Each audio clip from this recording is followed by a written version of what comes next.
భారతదేశ రాజ్యాంగ పరిరక్షణ కాంగ్రెస్ పార్టీ ప్రాథమిక బాధ్యతగా ఈ రోజుల్లో ఉంది. బీజేపీ సామ్రాజ్యవాద దృక్పథం, బీజేపీ రాజకీయ స్వార్థం ఈరోజు బీజేపీని పతనం వైపు నెడుతున్న పరిస్థితి. రాజ్యాంగ వ్యతిరేక శక్తిగా ఈరోజు బీజేపీ అవతరించడం అనేది చాలా ప్రమాదకరమైన అంశం. ఇప్పుడు రీసెంట్గా మనం ఆంధ్రప్రదేశ్లో చూస్తున్నాం కదా, చంద్రబాబు గారితో కలిసి అధికారంలోకి వచ్చిన తర్వాత కూటమిలో లుకలుకలు, అటు పవన్ కళ్యాణ్ సీఎం కావాలని, ఇటువైపు లోకేష్ డిప్యూటీ సీఎం కావాలని చెప్పి ఎలాంటి గిల్లి గజ్జాలకు వస్తున్నారో చూస్తున్నారు. ఇది కూటమిలో లుకలుకలకు ఒక ఉదాహరణ. సో చంద్రబాబుతో కయ్యం అనేది టోటల్గా బీజేపీ ప్రభుత్వం యొక్క ఉనికికే ప్రమాదం అని తెలిసిన తర్వాత తగ్గుతున్న పరిస్థితి ఉన్నప్పటికీ కూడా పవన్ కళ్యాణ్తో తాను ముందుకు వెళ్లి ఏ విధంగా టీడీపీని పక్కన నెట్టాలనే వ్యూహం నిరంతరం ఆలోచిస్తూనే ఉంటుంది.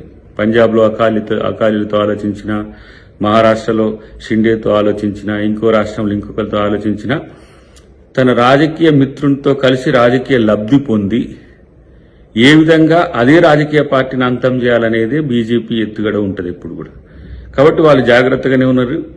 ఇప్పుడు బీజేపీకి ఆ ప్రమాదం కూడా భవిష్యత్తులో ఉంటుంది.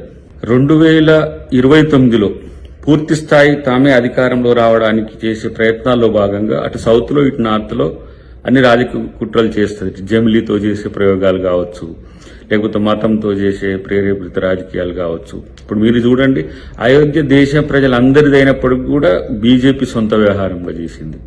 కొన్ని వందల సంవత్సరాల నుంచి మహాకుంభమేళా దేశ ప్రజలు జరుపుకుంటుంటే అది బీజేపీ సొంత కార్యక్రమంగా చేసుకున్నది. తర్వాత ఈ దేశంలో ఉండే రాజకీయ ప్రత్యర్థుల మీద శత్రుత్వాన్ని మించి కసిని పెంచుకోవడం దానికి ఆనవాయితీగా మారింది. ఇతర దేశాల్లో ఉన్న భారతదేశానికి శత్రువులైనా సరే వాళ్ళతో ప్రేమగా ఉంటుంది.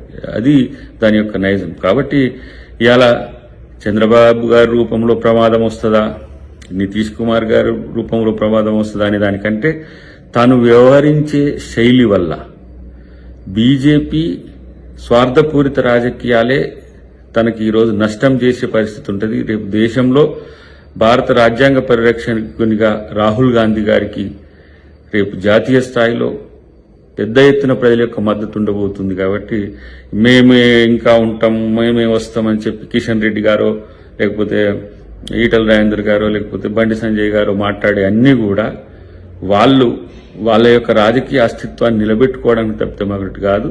రాబోయే రోజులన్నీ కూడా ఇండియా కూటమి అనేది గుర్తుంచుకుంటే మంచిది.